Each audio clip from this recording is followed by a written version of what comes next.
مرحبا متابعين شباب. قبل كل شيء اشتراك ولايك والتعليقات صفر، طبعا تعليقات ماكو بالقناة. اللي نرجو من عندكم الاشتراك بالقناة حتى نفعل القناة، ولايكاتكم حتى نستمر. فيديو جديد اليوم رجعنا لكم اللي هو هذا الطير الكوكتيل شوفه قدامك. اليوم عندنا موضوع اظافر الطيور اللي هو هذا. شوف هسه مثل ما نشوف، تمام. طبعا اظافر الطيور لازم بين فتره وفتره، اظافر الطيور لازم بين فتره وفتره تشيكها، خصوصا الذكور حتى الاناث، يعني اذا عندنا فراخ، لان هذا من يطول الاظفر مالته اوكي راح يؤذي الفرخات. فاحنا شو نسوي له؟ بين فتره وفتره الطيور اللي عندك متزاوجات تاخذه، تجيب مقراضه تلزمه بهاي الطريقه، فد خاولي وصله كيف اي شيء، على مود شنو؟ على مود ما يعورك. حتى اذا كان اليف الطير ما راح يقبل قرض اظافره. فاحنا شو نسوي؟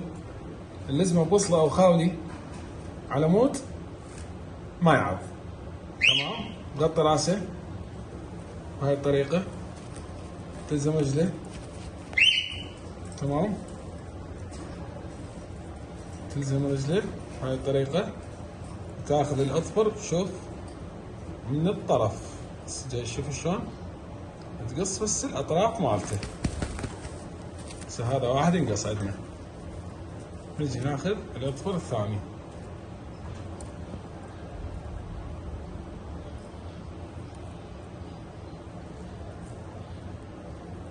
قص الطرف مالته.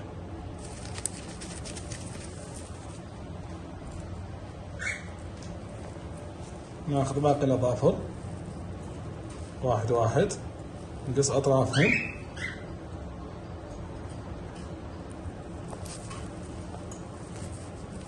شوف هسه هاي شلون طلع دم من عنده. ليش؟ لان انا لحت اللحم مالته. المفروض انت شنو؟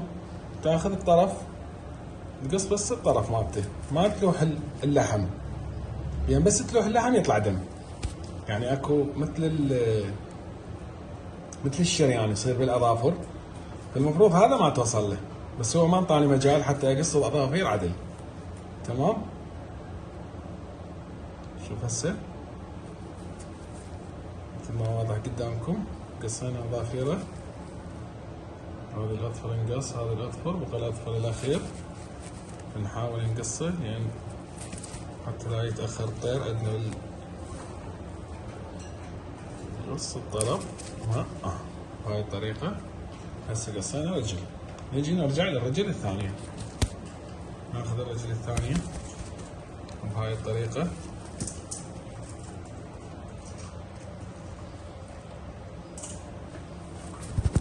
وين هو الرجل الثانيه؟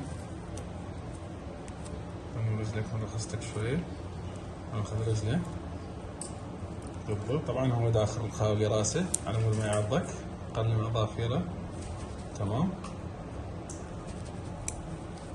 هاي الظفرين هسه عندنا، وهذا الثالث، وهذا الرابع. قصينا الاظافير. هسه الوضع طبيعي. شو راح نسوي؟ هسه نرجعه بالخانة مالته، تمام. نرجع بخانته،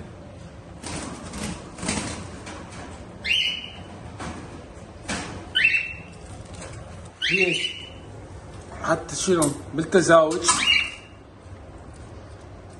اذا اظافيره طوال النتيه ما راح تخليه يصعد فوقها، يأذيهم. فاذا انت تنتبه عليهم بين فتره وفتره، تشوف اظافيرهم اذا طوال تقرضهم. شوف هسه عندنا هذا الاصفر نفس الحاله، راح اخذه اقرض اظافيره. وعندنا ذاك الثاني نفس الحاله. هاي النثيه بعدها صغيره، اظافيرها مو طوال، فما يحتاج لها تقريض، تبقى على وضعها. بس اللي يتجاوز السنه عمره تشيك اظافره وتقرضها. عملية جدا بسيطة. واذا ما تعرف وديه لاقرب بيطري، يعني اللي عنده طيور قليلة، اللي عندهم زوج او زوجين، الهواة يعني مو الجناية مالت الطيور، هذا ياخذ الاقرب بيطري يقرض له العافية. عملية جدا سهلة. تابعونا